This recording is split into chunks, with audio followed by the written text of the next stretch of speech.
psychology tricks that actually work. Now let's begin. Number 1 is simple favors. If you're looking for a quick and easy way to bond with someone you don't know, well, start by asking for a simple favor.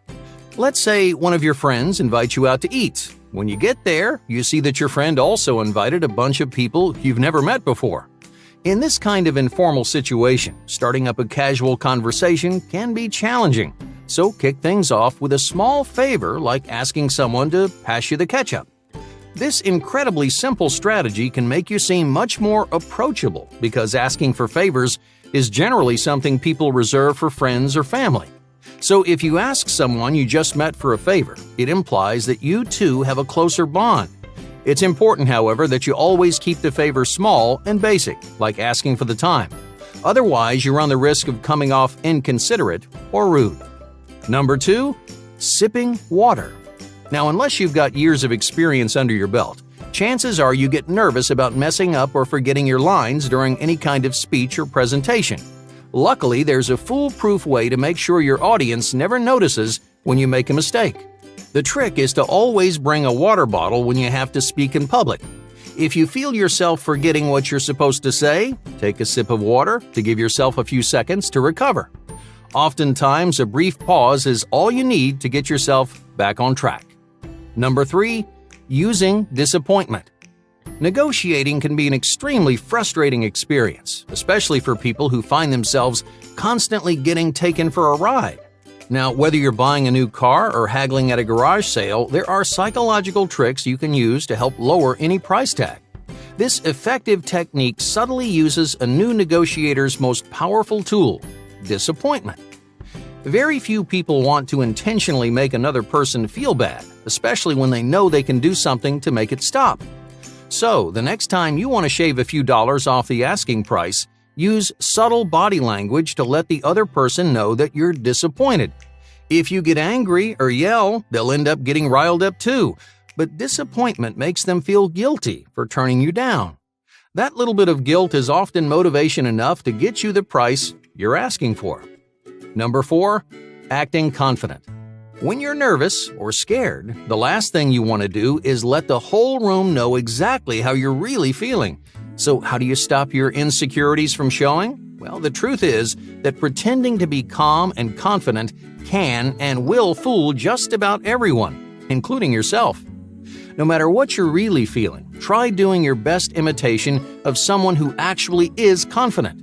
The longer you keep this act up, the more your brain will believe that you're as confident as you're pretending to be. Number 5, playing dumb.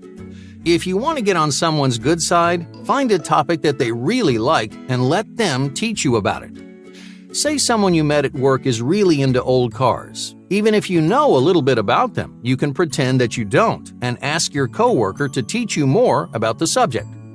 This trick works because it makes the other person feel confident and smart, especially when you're genuinely interested in what they're saying.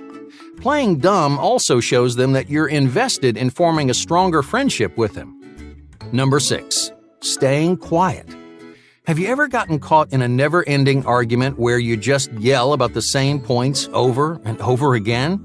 You can often bring those arguments to a close using one simple trick. Make a point and then stay quiet. Chances are the other person will try to keep arguing, but you still shouldn't say anything.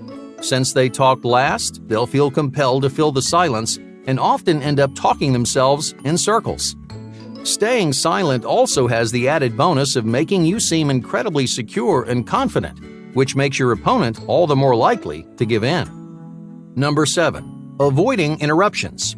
This is another helpful trick to use during arguments that will stop people from interrupting and talking over you. We all know someone who constantly butts in mid-sentence with something to say. Whether it's a loud friend or a stubborn parent, as soon as they start trying to talk over you, simply keep going at the exact same volume.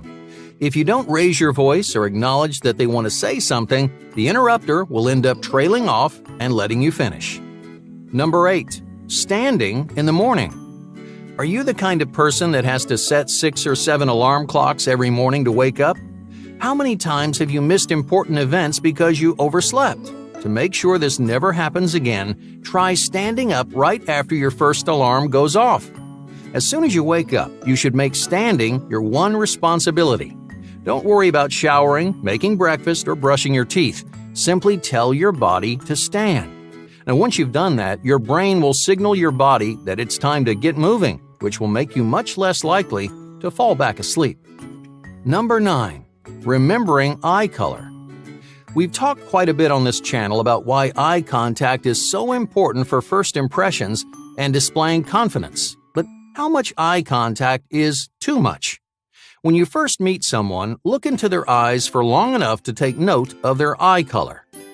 Once you look at their eyes, recognize the color, and say the actual word in your head, you've made the perfect amount of eye contact.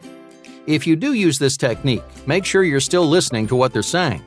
You don't want to end up missing their name because you were too focused on the color of their eyes. Number 10. Rephrasing. To show someone that you're an attentive listener, periodically take something they just said and say it back to them in a slightly different way. This kind of rephrasing shows them that you're invested in the conversation and care about what they're saying. You can actually have an entire conversation with someone where all you do is paraphrase, and they probably won't even notice. If you practice and get really good at it, people will genuinely love talking to you because they'll always feel listened to and supported. Number 11. Nodding your head.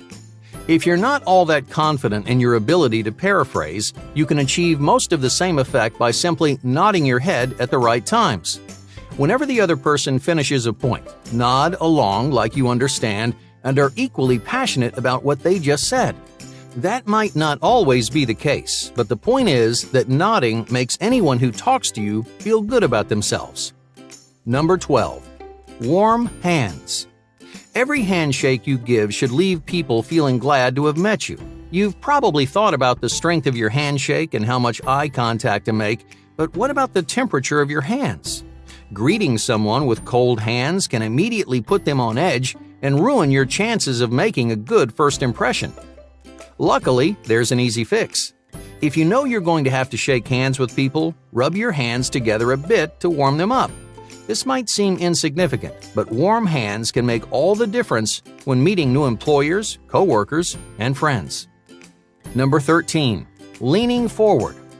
How do you let someone know that you're having a good time without just telling them directly?